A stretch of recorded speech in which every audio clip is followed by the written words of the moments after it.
সন্ধ্যায় বিকেলে দিনে দুপুরে ডাকাতি হচ্ছে, কেউ কারো ছাড়াচ্ছে না, কেউ কারো হেল্প করতে আসে না। দিনের বেলায় যদি এটা হয়তো গভীর রাতে কি হবে আপনি কল্পনা করতে পারবেন যে আমাদের সহমর্মিতা দয়া কতটা নিকৃষ্ট হয়ে গেছে, কতটা নিচ পর্যন্ত আসছে যে বিপদগ্রস্ত মানুষকে আমরা উদ্ধার করি না। আবার কোথাও যদি রোড অ্যাক্সিডেন্ট হয় আমাদের দেশের কিছু মানুষ আছে তার উদ্ধার করার আগে পকেট হাতায়। কি কথা বল না কেন, জোরে বলেন। আপনি দয়ার স্তর কত নিচে নামছে কল্পনা করতে পারবেন? কল্পনা করতে পারবেন না যে আমাদের ইহসানের স্থান কত নিচে নেমে আসছে। অথচ আল্লাহর রাসূল বলেন যদি দয়া করো দয়া পাবে, দয়া করো দয়া পাবে, দয়া করো দয়া পাবে। একসাথে বলবেন আল্লাহু আকবার। সারা দেশের কি পরিস্থিতির ভিতরে আপনি পর্যবেক্ষণ করলে দেখবেন যে দয়া করলে দয়া পাবে এই কথা মানুষ ভুলেই গেছে। প্রিয় উপস্থিতি হাজিরিন, প্রিয় ভাই আমার, 1450 বছর আগে আল্লাহর নবী আমাদের কত চমৎকার তরিকা শিক্ষা দিয়ে গেলেন। দোয়া, দোয়া করলে দোয়া পাবে, দয়া করলে দয়া পাবে। আপনি যদি আপনার বাবা মার জন্য দোয়া না করেন আপনার সন্তান আপনার জন্য দোয়া করবে না। কি কথা কন, জোরে বলেন। দোয়ার বিনিময়ে দোয়া, দয়ার বিনিময়ে দয়া, ভালোবাসার বিনিময়ে ভালোবাসা, এটা আল্লাহর রুলস। আপনি যদি দোয়া না করেন আপনার সন্তান আপনার জন্য দোয়া করবে না। আপনি নিজে দোয়া করবেন, সন্তানকে দোয়া শিখাবেন। আপনি কবর জিয়ারত করবেন, সন্তানকে কবর জিয়ারত শিক্ষা দিবেন। আপনি ইসালে সওয়াব করবেন, সন্তানকে ইসালে সওয়াব শিখাবেন। আজকে আল্লামা হাফিজ মহসিন খান রাহমাতুল্লাহ আলাইহির জন্য 44 খতম কোরআন শরীফ পড়ছে তার ছাত্ররা। উনি যদি হুজুর শিক্ষা দিয়ে না যাইতেন তাহলে ওনার নসিবে আজকে 44 খতম হইতো না। কি কথা বল না কেন, জোরে বলেন। আর এই শিক্ষাটা ওনাকে আল্লামা সাহেব কিবলা ফুলতুলি রাহিমাহুল্লাহ শিখিয়েছেন। যদি সাহেব কিবলা না শিখাইতেন তাহলে আজকের মাহফিল এইখানে হইতো না। কথা বলেন ঠিক কিনা? শুধু বেদাতের ফতোয়া দিয়ে মুসলমানদেরকে এমন চাপের মধ্যে ফেলছে যে মুসলমান উঠে দাঁড়াইতে করতে সাহস পেতেছে না, ডর করে মুসলমানের না জানি কোন গুনাহ হয়ে যায়। শয়তান বিদায় হয়ে যাচ্ছে আমাদের উপরে। আমরা আমাদের ঐতিহ্য রেওয়াজগুলি হারিয়ে ফেলছি। সাহাবায়ে কেরাম কোনো কিছু বাড়িতে রান্না করার সাথেই রাসূলের দরবারে নিয়ে আসতেন। নবী ছাড়া খাইতেন না, নবী যে আহলে সুফার সাহাবী ছাড়া খাইতেন না। কি চমৎকার দিন ব্যবস্থা ছিল, কি সুন্দর জীবন ব্যবস্থা ছিল। হযরতে সাইয়্যিদুনা ইব্রাহিম আলাইহিস সালাম কোনো মেহমান ছাড়া খাবার খাইতেন না। আর আমরা এগুলি দিন দিন ভুলে গেছি। আগে আমরা দেখছি গ্রামে ঈদের নামাজ শেষ করার পরে সবাই একসাথে বসতো। কি ঠিক আছে না? সবাই একসাথে বসতো। আমাদের ফরিদপুরের রেওয়াজ ছিল সব গ্রামের মানুষ, পাড়ার মানুষ একসাথে বসতো। একজনের বাড়িতে, এক মুরব্বীর বাড়িতে এক জায়গায় বসতো, বসে সবাই মিলমিশ করে একসাথে খাবার খেত। এই একসাথে খাওয়া, এই একসাথে থাকা, একসাথে ঘুমানোর ভিতরে একটা মহব্বত আলাদা থাকে, নিজেদের ভিতরে ভ্রাতৃত্ব বোধ তৈরি হয়। এইগুলি ফতোয়া মেরে মেরে আজকে আমরা শেষ করে দিচ্ছি, এগুলোর জবাই দিয়ে দিচ্ছি আজকে আমরা। এই সহমর্মিতা, এই ভালোবাসাগুলি নষ্ট হয়ে গেছে আজকে। প্রিয় উপস্থিতি আমার হাজিরিন, খুব মনোযোগের সাথে কথাগুলি শুনে যাবেন। আজ এগুলি আমাদের বুঝের বিষয়, মানার বিষয়, দায়িত্ব আমাদের। আপনার জিন্দেগি আপনার, কবর আপনার, হাসর আপনার। কারো ফতোয়ায় আপনার কবরও নষ্ট হবে না, কারো ফতোয়ায় আপনার হাসরও নষ্ট হবে না।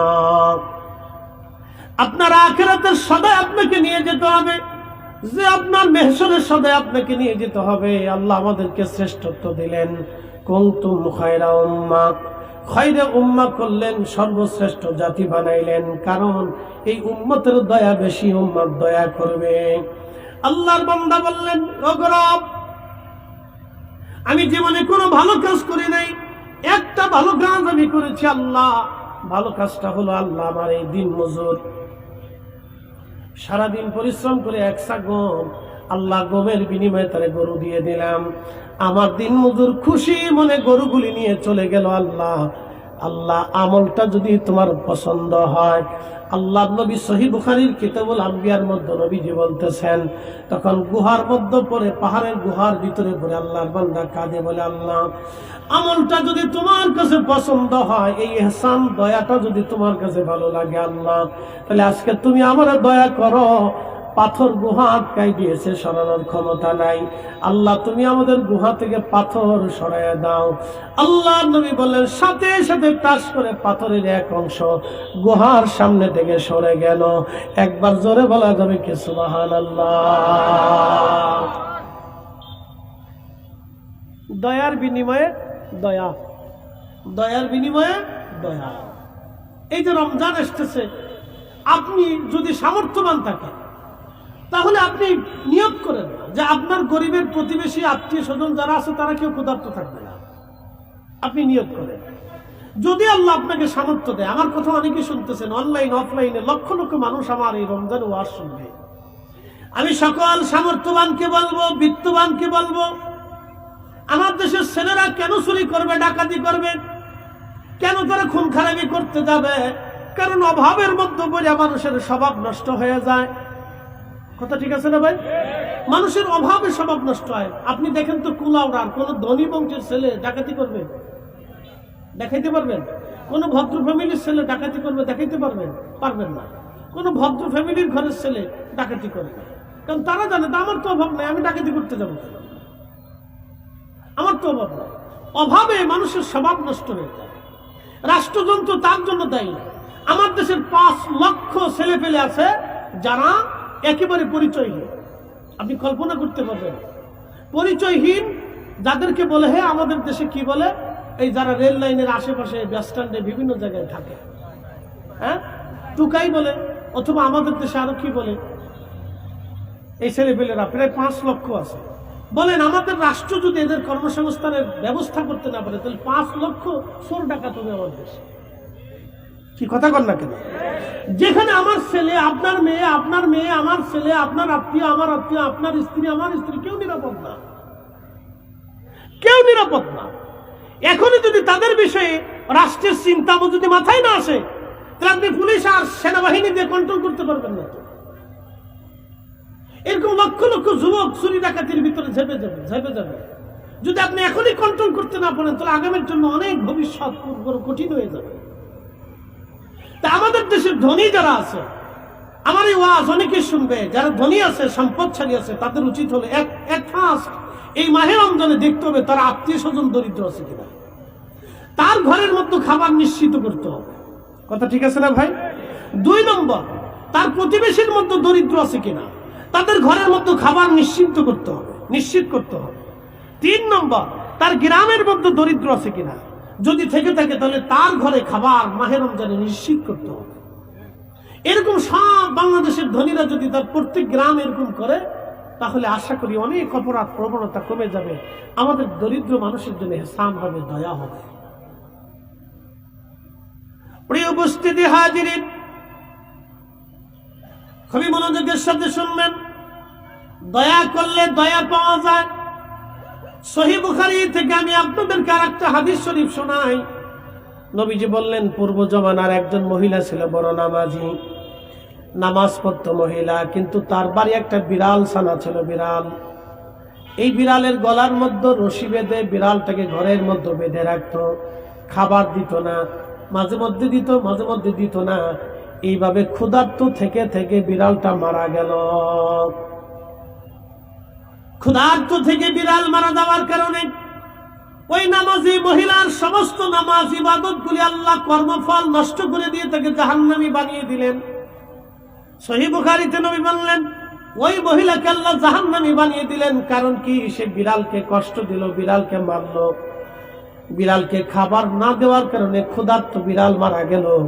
সেই জন্য মহিলার নামাজ তাকে জান্নাতে নেয় নাই, মহিলার রোজাও তাকে জান্নাতে নেয় নাই, মহিলার ইবাদত তাকে জান্নাতে নেয় নাই, কারণ আল্লাহর একটা সৃষ্টিকে সে কষ্ট দিয়েছে। যদি এক বিড়াল মারার কারণে একজন নামাজি নারী যদি জাহান্নামে চলে যায় তাহলে মানুষ যারা খুন করে তাদের অপরাধ কত কঠিন হবে। কি কথা কর না কেন? জোরে বলে।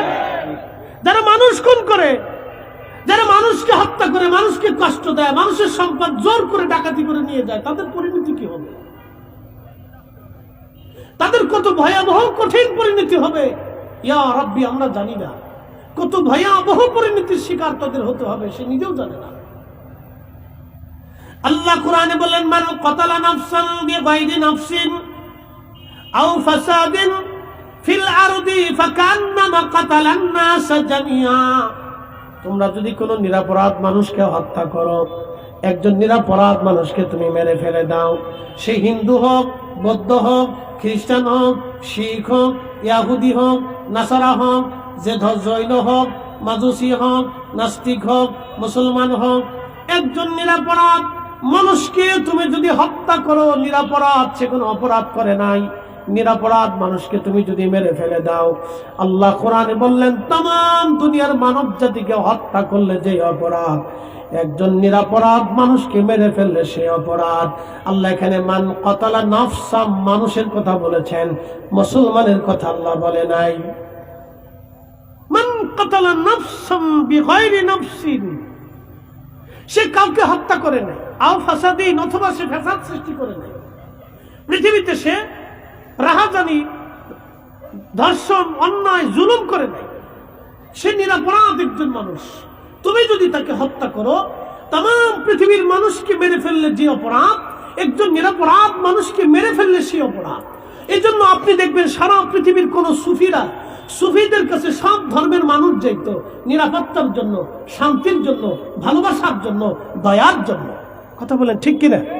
পৃথিবীর সব সুফিদের কাছে সমস্ত ধর্মের মানুষ যাইত, নিরাপত্তার জন্য যাইত, ভালোবাসার জন্য যাইত, দয়ার জন্য যাইত। প্রিয় মুসলমান, খুব মনোযোগ দিবেন। কোলাউড়াবাসী একজন মহিলার জিন্দেগি বরবাদ হয়ে গেল। কারণ কি? সে একটা বিড়াল ছানাকে কষ্ট দিল, বিড়ালটাকে হত্যা করলো, খেতে দিল না। একটা বিড়ালকে না খেয়ে মেরে ফেলে দেওয়ার জন্য ওই মহিলা জাহান্নামে চলে গেল। এখন আপনাকে প্রশ্ন করি, আপনি খাইলেন কিন্তু আপনার প্রতিবেশী ক্ষুধার্ত, আর আপনি তাহাজ্জুদ নামাজ পড়লেন,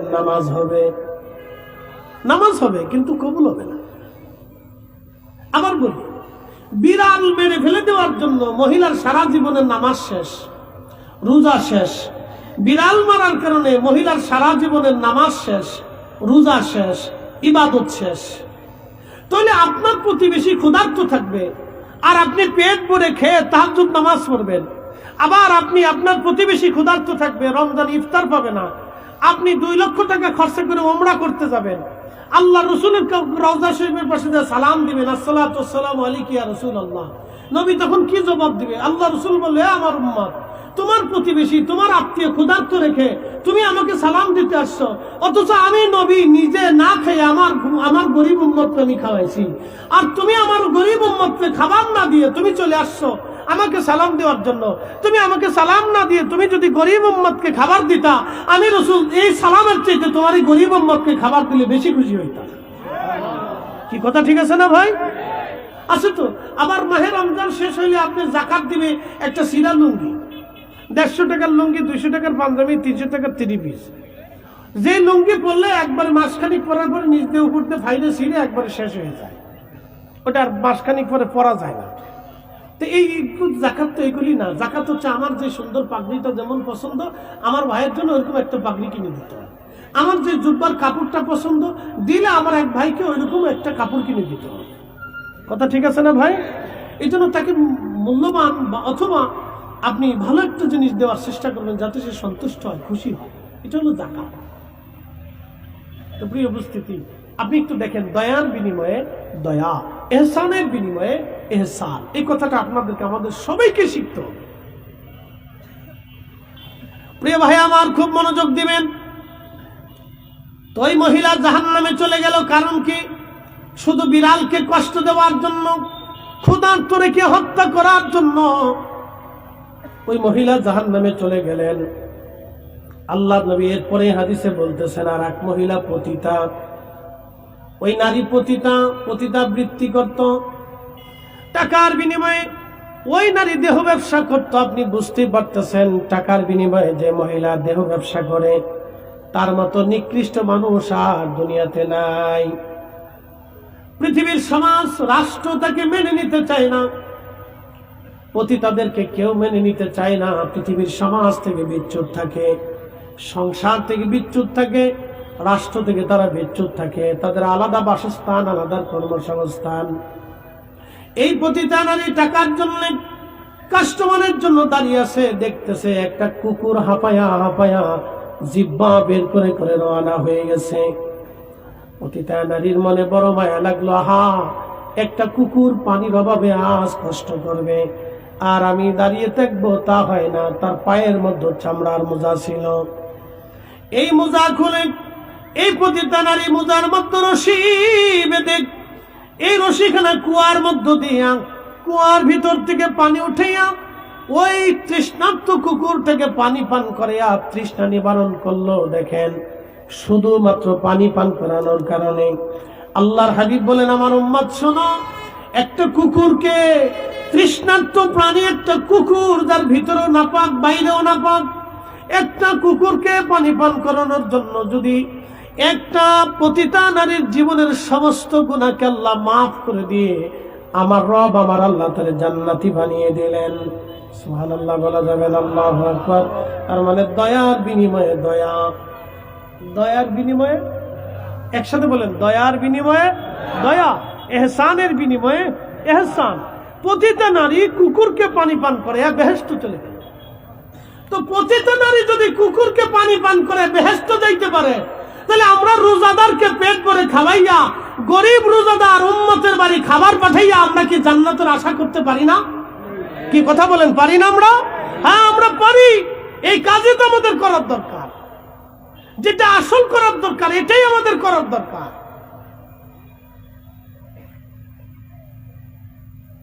এটাই করার দরকার।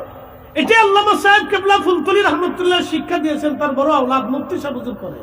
আল্লাহু আকবার বলবেন না? ওনার সারা জীবনের আমল আমি শুনছি, বড় সাহেবের সারা জীবনের আমল, সারা জিন্দেগি এটা করতে থাকেন। একসাথে বলবেন আল্লাহু আকবার। তাহলে ইহসানের বিনিময়ে কি? ইহসান, দয়ার বিনিময়ে দয়া। এরকম যদি আমরা সবাই সবার অবস্থান থেকে চেষ্টা করি, তাহলে দয়ার বিনিময়ে দয়া আসবে। এক পতিতা নারীর কুকুরকে দয়া করার কারণে যদি তার জীবনের সমস্ত গুনাহ যদি আল্লাহ মাফ করে দিয়ে তাকে জান্নাতি বানায় দেয়, তাহলে অবশ্যই আল্লাহ আপনাকেও দয়া করার বিনিময়ে আল্লাহ আপনাকে দয়া করবে। আপনার প্রতিবেশী হিন্দু হোক, বৌদ্ধ হোক, খ্রিস্টান হোক, যে ধর্মের মানুষ হোক, আপনি তাকে খাবার দেন। কুকুর তো কোনো ধর্মের অনুসারী না। কুকুর যদি আল্লাহর সৃষ্টি, সে আল্লাহ জিকির করে, এটা সত্য। কি কুকুর তো একটা প্রাণী, আল্লাহর সৃষ্টি, একটা হাজার লক্ষ মাখলুকের মধ্যে একটা মাখলুক। একটা মাখলুককে যদি খাওয়ানোর কারণে যদি একটা পতিতা নারীর জীবনের গুনাহ মাফ হইতে পারে, তাহলে ক্ষুধার্ত হিন্দুকে খাওয়াইলে কেন আমার গুনাহ মাফ হবে না? ক্ষুধার্ত বৌদ্ধকে খাবার দিলে কেন গুনাহ মাফ হবে না? ক্ষুধার্ত খ্রিস্টানের ঘরে খাবার পৌঁছাইলে কেন গুনাহ মাফ হবে না? ক্ষুধার্ত আমার এক মুসলিম ভাইয়ের ঘরে খাবার পৌঁছাইলে কেন আল্লাহ আমাকে মাফ করবে না? আমরা আল্লাহর কাছে এগুলি মাফের আশা করি। কথা বলেন ঠিক কিনা? আর আল্লাহ মাফ করে দেবে, এটাও সত্য। নাহলে এই ঘটনা আল্লাহ ঘটনার কোনো কারণ নাই। আর আল্লাহ রসুল এই কথাগুলি বলে আমাদেরকে উদ্বুদ্ধ করার কোনো প্রয়োজনই নাই। আল্লাহ নবী এই কথাগুলি শিখাইয়া আমাদেরকে ইহসান করতে, দয়া করতে নবীজি উদ্বুদ্ধ করে দিয়ে গেছে। আল্লাহু আকবার। এই জন্য দয়া করবেন। আমরা খয়রা উম্মাহ, সর্বশ্রেষ্ঠ জাতি, আমাদেরকে আল্লাহ শ্রেষ্ঠত্ব দিয়েছেন। আমরা পৃথিবীর শ্রেষ্ঠ জাত, আমরা কুকুর না। দেখবেন কুকুরে মারামারি করে কিন্তু খুন হয় না, বিড়ালে মারামারি করে কিন্তু খুন হয় না, মুরগি মারামারি করে কিন্তু খুন হয় না। আপনি দেখবেন সাপে মারামারি করে খুন হয় না। এই যে পৃথিবীর ভিতরে প্রাণী মারামারি করে খুন হয় না। শুধু একমাত্র মানব জাতি নিজেরা মারামারি করলে খুন করে, সামান্য কয়টা টাকার জন্য খুন করে, একটা মোবাইলের জন্য খুন করে, কত নারী পরকিয়া করে নিজের সন্তানকে খুন করে। কথা বল ঠিক কিনা বেটা? এটা মানুষ কি করে হয়?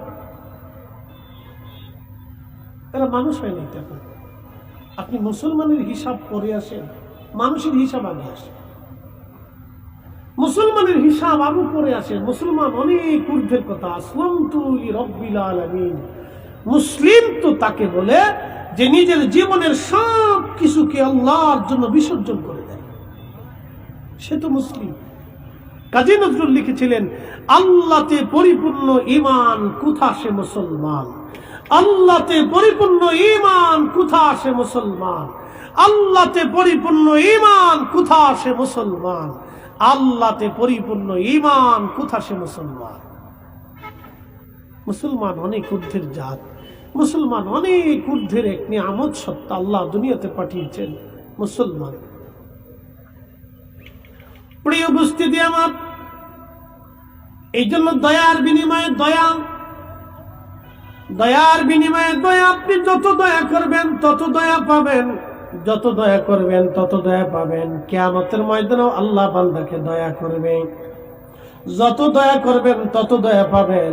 কিয়ামতের ময়দানে আল্লাহ বান্দাকে দয়া করবে। কেমন দয়া! এমন ঘটনার ভিতরে আসছে, কিয়ামতের ময়দানে একজন ব্যক্তির একটা নেকের অভাব, একটা নেকি হইলে সে জান্নাতে যেতে পারে। আর একজন ব্যক্তির একটা মাত্র নেকি হয়েছে, আর কোন নেকি তার আমলনামায় নাই। তো দুজনই কাঁদতে কাঁদতে জাহান্নামের দিকে চলে যায়। একজন আরেকজনকে জিজ্ঞাসা, কি জন্য জাহান্নামে যাও? বলে, আমার একটা মাত্র নেকির অভাব, আল্লাহ আমার এই জন্য জাহান্নামে দিচ্ছে। সারা হাসর মাঠ ভরে আমি একটা নেকির ব্যবস্থা করতে পারি নাই। যার কাছে একটাই নেকি আছে সে বলবে, দেখো আমার তো কোনো নেকি নেই, আমার একটা মাত্রই নেকি, তাহলে তোমারে দিয়ে দিলাম, তুমি নিয়ে যাও। একসাথে বলবেন আল্লাহু আকবার। না না, জোরে বলেন, জোরে জোরে আল্লাহু আকবার। কিয়ামতের ময়দানেও দয়া হবে, দয়ার বিনিময়ে দয়া পাবে। দেখে আমার একটা মাত্র নেকি আছে, আমার তো আর কোনো নেকি নেই, তা তোমার একটা যেহেতু নেকি তো তুমি নিয়ে যাও। আমার তো এক নেকি দিয়ে বেহেশতে যাওয়ার সুযোগ নেই, তুমি যেহেতু যাইতে পারবা তাহলে তুমি যাও। তো ওই লোকের খুব দয়া হবে, তো একটা নেকি নিয়ে দৌড়াই যাবে, ইয়া রাব্বি আমার একটা নেকির জোগাড় হয়ে গেছে। বলে, কে দিল? বলে, অমুক নাম আল্লাহর বান্দা, তার একটা মাত্রই নেকি আছে, এছাড়া আর কোনো নেকি নেই। আল্লাহ সে আমাকে একটা নেকি দিয়ে দয়া করছে, আল্লাহ তুমি আমার মাফ করে দাও। তা আল্লাহ ডাক দিবে, এ বান্দা তোমাকে কে দয়া করছে? বলে, আল্লাহ তো সবই জানে। বলে, অমুক বান্দা, ডেকে নিয়ে আসো তাকে। ডেকে নিয়ে আসবে, আল্লাহ বলবে, এ বান্দা তোমার একটা নেকি কি তুমি তাকে দিয়ে দিছো? বলে, হ্যাঁ আমি তাকে দয়া করছি, দিয়ে দিছি আল্লাহ, আমার তো এক নেকি দিয়ে জান্নাতে যাওয়ার কোনো রাস্তা নাই, তো একটা নেকি পেলে যদি ও জান্নাতে যেতে পারে তো যা। আল্লাহ বলবে, ও বান্দা তোমার চাইতে 99 গুণ দয়া আমার বেশি। একসাথে বলেন আল্লাহু আকবার। এ বান্দা তোমার থেকে 99 গুণ দয়া আমি রবের বেশি। তুমি আজকে হাসরের মাঠে দয়া করছো, যা তোর তো কোনো নেকি নাই, আমি আল্লাহ তোকে দয়া করলাম, আমার এই বান্দাকেও দয়া করলাম, তোমাকেও দয়া করলাম, তোমাকেও বেহেশত দিয়ে দিলাম, দয়ার বিনিময়ে তোমাকেও দয়া করলাম। একসাথে বলবেন আল্লাহু আকবার। দয়া, যারা বলেন কি দয়া। এই জন্য মানুষকে দয়া করতে হয়, আল্লাহর মাখলুককে দয়া করতে হয়, গরিবকে দয়া করতে হয়, অভাবীকে দয়া করতে হয়, ক্ষুধার্তকে দয়া করতে হয়। কখনো যেন আপনার দরজা থেকে কোনো ক্ষুধার্ত ফিরে না যায়, কখনো আপনার দরজা থেকে ক্ষুধার্তকে তাড়াবেন না। আল্লাহ বলেন, ও আম্মাস সাইলা ফালা তানহার। হাবিব উম্মতকে শিখান ভিক্ষুককে যেন ধমক না দেয়, উম্মতকে শিখান অভাবীকে যেন ধমক না দেয়, উম্মতকে শিখান দুস্থকে যেন ধমক না দেয়, উম্মতকে শিখান বস্ত্রহীনকে যেন ধমক না দেয়। হাবিব উম্মতকে শিখান ক্ষুধার্তকে যেন ধমক না দেয়। দয়ার বিনিময়ে দয়া, এই কথাগুলি আমাদেরকে বুঝতে হবে। প্রিয় কুলাউড়াবাসী, খুব মনোযোগ দিবেন।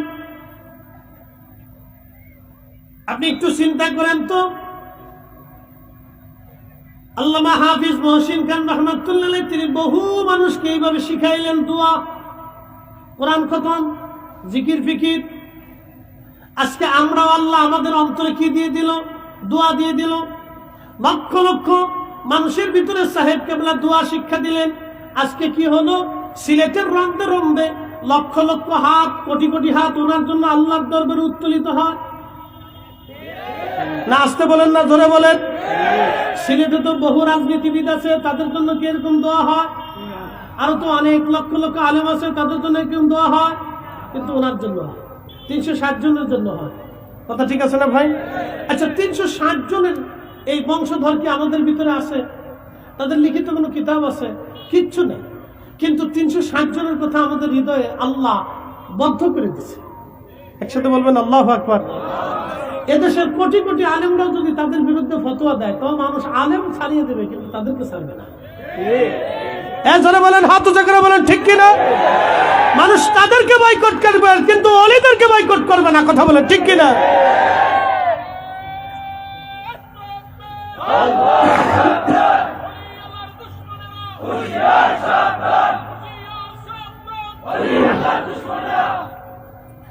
মানুষ তাদেরকে বয়কট করবে কিন্তু ওলিদেরকে বয়কট করবে না।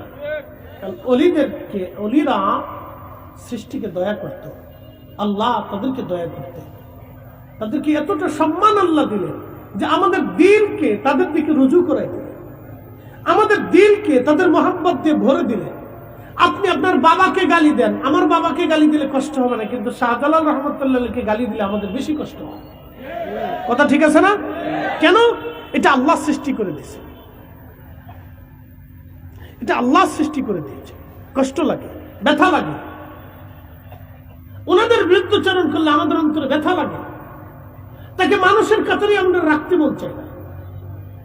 যেমন আমাদের একদল আছে যারা আত্মাকে তারাবি বানাবে, তারা ইমামুল আজম আবু হানিফা রহমতুল্লাহের সমালোচনা করে। যখন তার সমালোচনা করে তখন আমাদের কলিজার ভিতরে আগুন জ্বলে উঠে। কথা বল ঠিক কিনা? যে ইমামের প্রতি মোহাম্মত কে সৃষ্টি করে দিয়েছে? আল্লাহ সৃষ্টি করে দিয়েছে। কেন? ওনারা ইহসান করতেন, দয়া করতেন, ওনারা দয়া করতেন, ইহসান করতেন, দয়া করতেন। তো প্রিয় উপস্থিতি, দয়ার বিনিময়ে দয়া কিয়ামতের ময়দানে আল্লাহ দয়া করে। আল্লাহ দুনিয়াতে আপনি দয়া করছেন, কিয়ামতের ময়দানে এই দয়াগুলি আল্লাহ আপনাকে নিয়ে বলবে, বান্দা তুই অপরাধ করছিস? বলে হ্যাঁ, আমার ভুল হয়ে গেছে আল্লাহ, আমি অপরাধ করে ফেলছি আল্লাহ, আল্লাহ আমি অন্যায় করে ফেলছি আল্লাহ, আল্লাহ আমি নামাজ ছেড়ে দিয়েছি আল্লাহ, আল্লাহ আমি রোজা ছেড়ে দিয়েছি। আল্লাহ তখন বলবো, বান্দা তুমি ওই বান্দারে দয়া করছিলে, তুমি ওই মাখলুকের দয়া করছিলে, ও বান্দা তুমি ওই আমার ওই বান্দারে দয়া করছিলে, যাও তুমি যে দয়া করছিলে আমি আল্লাহ তোমার থেকে 99 গুণ দয়া বেশি, আমি আল্লাহ দয়ার কারণে তোমার মাফ করে দিলাম। এই জন্য দয়ার বিনিময়ে দয়া, দয়ার বিনিময়ে দয়া, এই কথাগুলো আমরা ভুলেই গেছি। এই জন্য প্রতিবেশী আত্মীয় স্বজন যারা আছে তাদের খোঁজ খবর নেবে, তাদের খোঁজ খবর নেবেন, তারা ভালো খাইলো কিনা, পড়লো কিনা নিবেন। বাড়িতে ভালো খাবার রান্না হলে তাদেরকে এনে খাওয়াবে। আল্লাহ কবুল করুক, সকলে বলেন আমিন। প্রিয় উপস্থিতি, চেয়ারম্যান সাহেব খুব মায়ার মানুষ, ওনার সম্মানে আমার আজ প্রোগ্রাম হচ্ছে এই শেরপুর, 9টায় ওখানে টাইম। তো চেয়ারম্যান সাহেব বললাম যে ভাইজান আমার তো সময়ের স্বল্পতা, শুধু আপনার সম্মানে মাগরিবের পরে একটু সময় দেওয়া যাবে। উনি বললেন ঠিক আছে আসেন, আলহামদুলিল্লাহ। তো যাই হোক, আল্লাহ কবুল করুক। আমাদের হাবিজ সাহেব হুজুরকে যেন আল্লাহ তার আখিরাতের মর্যাদাকে বুলন্দ করে দেয়। ওনাদের মতো মানুষ ছিল বিধায় আমরা কিছু আলেম পাইছি। কথা ঠিক আছে না ভাই? ওনাদের মতো মুহিব্বিনরা ছিল বিধায়, ওনাদের ত্যাগ তিতিক্ষার বিনিময়ে আমরা কিছু এরকম আলেম পাইছি যারা আমাদেরকে সঠিক পথের দিশা দিচ্ছেন, আউলিয়া কিরামের পথে, যে পথে চললে মানুষ চিরদিন মুক্তি পায়। তবে একটা কথা সারা জীবন মনে রাখবেন, আচ্ছা সারা জীবন মনে রাখবেন, একটা কথা সারা জীবন মনে রাখবেন, বাংলাদেশের সমস্ত রাজনৈতিক দল একদিন নিঃশেষ হয়ে যাবে, কিন্তু আকাইদে আহলে সুন্নাত ওয়াল জামাত, আউলিয়া কিরামের জামাত কিয়ামত পর্যন্ত টিকে থাকবে। আওয়াজ করে বলেন ঠিক না বেটে?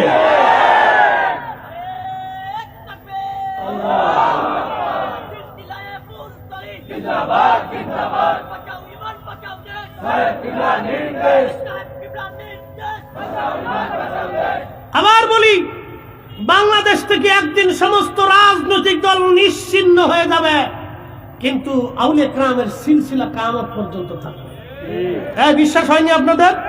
জোরে বলেন হয়নি? আবার জোরে বলেন হয়নি? রাজনীতি কে কোনটা করবেন সেটা আপনার বিষয়, কিন্তু সিলসিলা এটা আমাদের প্রাণের দাবি। আহলে সুন্নাত ওয়াল জামাত এটা আমাদের ঈমানের দাবি। কথা বলেন ঠিক না বেটে? এই জামাত থেকে কখনো বিচ্যুত হবেন না, সাবধান। আপনাদেরকে বলে দিয়ে দিচ্ছি, কে কোন রাজনীতি করে সেটা আপনার ফাংশন, কিন্তু এই জামাত কিয়ামত পর্যন্ত টিকে থাকবে। এটা আমাদের বাক্য না, এটা আল্লাহর ওয়াদা। একসাথে বলেন কার ওয়াদা? আল্লাহর ওয়াদা। যদি বিশ্বাস না করেন তো ইমাম সুয়ুতি রাহিমাহুল্লাহ আল হাবিলিল ফালাল মুজাল্লাদুস সানি পড়ে দেখবেন। এই বিষয়ের উপর একটা রাসালাই লেখা আছে, কিতাবই লেখা আছে, যে পৃথিবীতে প্রত্যেক যুগে যুগে প্রত্যেক সময়ে 40 জন আবদাল থাকে, ওলি থাকে, জায়গায় জায়গায় কুতুব থাকে, শহর শহর ওলি থাকে, দেশে দেশে মুজাদ্দিদ থাকে। আল্লাহ প্রত্যেক 100 বছরে দ্বীনকে সংস্কারের জন্য মুজাদ্দিদ প্রেরণ করেন। আল্লাহ তার বড় বড় ওলিদেরকে তৈরি করেন, কিয়ামত পর্যন্ত তাদের এই সিলসিলা পৃথিবীতে জিন্দা থাকবে। একসাথে বলবেন আল্লাহু আকবার, আল্লাহু আকবার। এই কথা সারা জীবন মনে রাখবেন। ওয়ালতাকুম মিনকুম উম্মাতুন